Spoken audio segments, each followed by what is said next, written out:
हरित क्रांति या ग्रीन रेवोल्यूशन के बारे में संक्षेप में इस वीडियो में जानेंगे। हरित क्रांति या ग्रीन रेवोल्यूशन भारत में कृषि विकास की दो महत्वपूर्ण अवस्थाएं हैं। पहला है परंपरागत कृषि रणनीति 1950-51 से 1965-66। दूसरा है नई रणनीति हरित क्रांति का प्रादुर्भाव 1966-67 के बाद की अवधि। इस तरह से भारत में कृषि विकास की दो महत्वपूर्ण अवस्थाएं हैं। अब देखिए हरित क्रांति की परिभाषा। हरित क्रांति का अर्थ कृषि के उत्पादन तकनीक को सुधारने एवं कृषि उत्पादन में वृद्धि करने से, मतलब परिभाषा के अनुसार उत्पादन की तकनीक में अगर सुधार होगा तो उससे कृषि उत्पादन में वृद्धि होगी। डॉक्टर MS स्वामीनाथन व नॉर्मन बोरलॉग को हरित क्रांति का जनक माना जाता है। भारत के संदर्भ में हरित क्रांति का तात्पर्य छठे दशक के मध्य में कृषि उत्पादन में उस तीव्र वृद्धि से है जो ऊंची उपज वाले बीजों HYV एवं रासायनिक खाद एवं नई तकनीक के प्रयोग के कारण हुई है। मतलब जो हरित क्रांति के कारण पैदावार बढ़ी है भारत में, वो अच्छे बीजों के कारण, रासायनिक खाद के कारण और नई टेक्नोलॉजी के कारण बढ़ी है। HYV से मतलब है हाई यील्डिंग वैरायटी सीड्स। ऐसे बीज जो ज़्यादा उपज देते हैं, ज़्यादा पैदावार देते हैं, उसको HYV सीड्स कहा जाता है। भारत की हरित क्रांति ने विभिन्न फसलों की उत्पादकता में वृद्धि की है। हरित क्रांति की नई तकनीकों में आज भी गेहूं के उत्पादन में 2.5 गुना, चावल में 3 गुना, मक्के में 3.5 गुना, ज्वार में 5 गुना वृद्धि करने की क्षमता विद्यमान है। हरित क्रांति के मुख्य तत्व कौन कौन से हैं? इसके मुख्य तत्व, सबसे पहला है अधिक उत्पादन देने वाले बीजों का प्रयोग। हरित क्रांति का जो मुख्य कारण है या कृषि उत्पादन में वृद्धि का जो मुख्य कारण है वो है अच्छे बीजों का प्रयोग।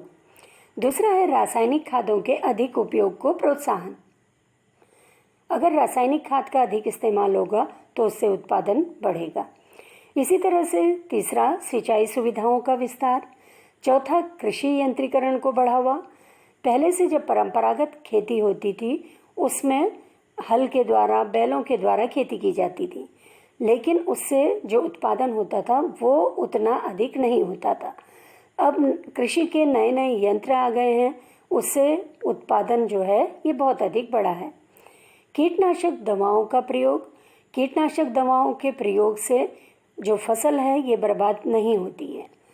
छठा है वैज्ञानिक कृषि को बढ़ावा। अगला बहुफसली कार्यक्रम को प्रोत्साहन।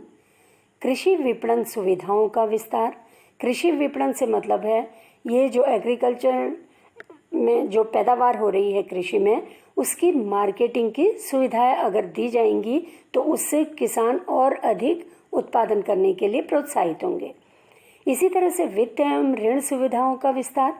किसानों को अगर आसानी से ऋण मिल जाए, वित्त मिल जाएगा तो उससे वो अपनी आवश्यकता की वस्तुएं खरीद सकते हैं। कृषि सेवा केंद्रों का विस्तार और भूमि परीक्षण एवं भूमि संरक्षण। ये जो मुख्य तत्व हैं, इसके कारण हरित क्रांति जो है ये भारत में आई है और इससे उत्पादन कार्य जो है तेजी से बढ़ा है। उत्पादन जो है बहुत अधिक हुआ है। तो इसमें मुख्य है अधिक उत्पादन देने वाले बीजों का प्रयोग, रासायनिक खाद का प्रयोग, सिंचाई सुविधाओं का विस्तार। हरित क्रांति की सफलता। सबसे पहला है कृषि उत्पादन में वृद्धि हुई है। दूसरा है रोजगार में वृद्धि हुई है। रोजगार में वृद्धि कैसे हुई है? क्योंकि जो नए नए यंत्र हैं उनको चलाने के लिए जो एक्सपर्ट होते हैं उनकी ज़रूरत होती है। कृषि अतिरेक में वृद्धि, आयात प्रतिस्थापन में सहायक, निर्यात संवर्धन में सहायक, औद्योगिक विकास को प्रोत्साहन, आर्थिक विकास का आधार और किसानों की समृद्धि हुई है हरित क्रांति के द्वारा। हरित क्रांति की कुछ असफलताएं भी हैं। अब असफलताएं क्या हैं? सबसे पहला सीमित विस्तार। दूसरा है हरित क्रांति का लाभ अन्य फसलों तक न होकर गेहूं और चावल तक ही सीमित रहा। तीसरा है प्रतिकूल आर्थिक व सामाजिक प्रभाव।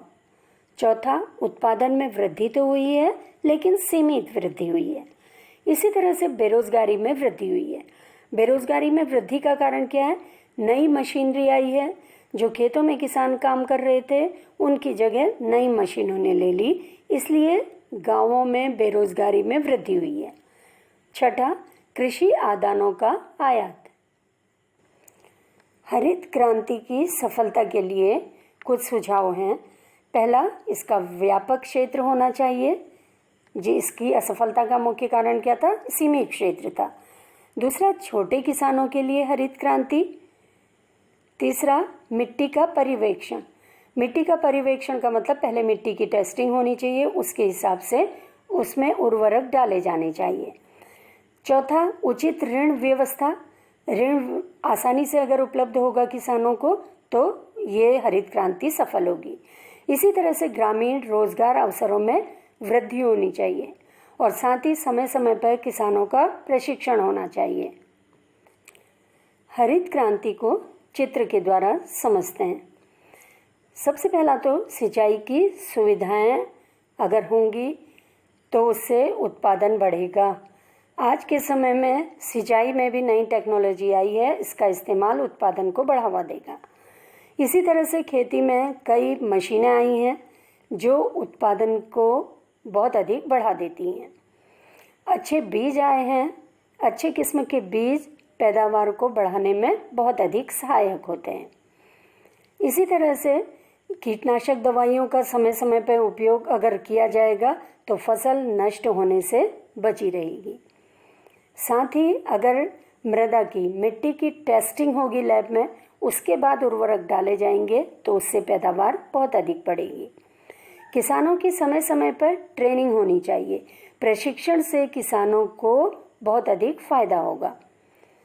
साथ ही जो अगर खेती में फसल तैयार हो जाती है उसको काटने के लिए नई मशीनें आएंगी तो किसानों को फायदा होगा इसका। परंपरागत खेती की जगह अगर आधुनिक खेती से खेती करी जाए तो उससे पैदावार बहुत अधिक बढ़ेगी, उससे पैदावार अधिक होगी, अच्छे किस्म के बीज उत्पन्न होंगे और उत्पादन जो है ये बहुत अधिक बढ़ेगा और इस तरह से हरित क्रांति सफल होगी।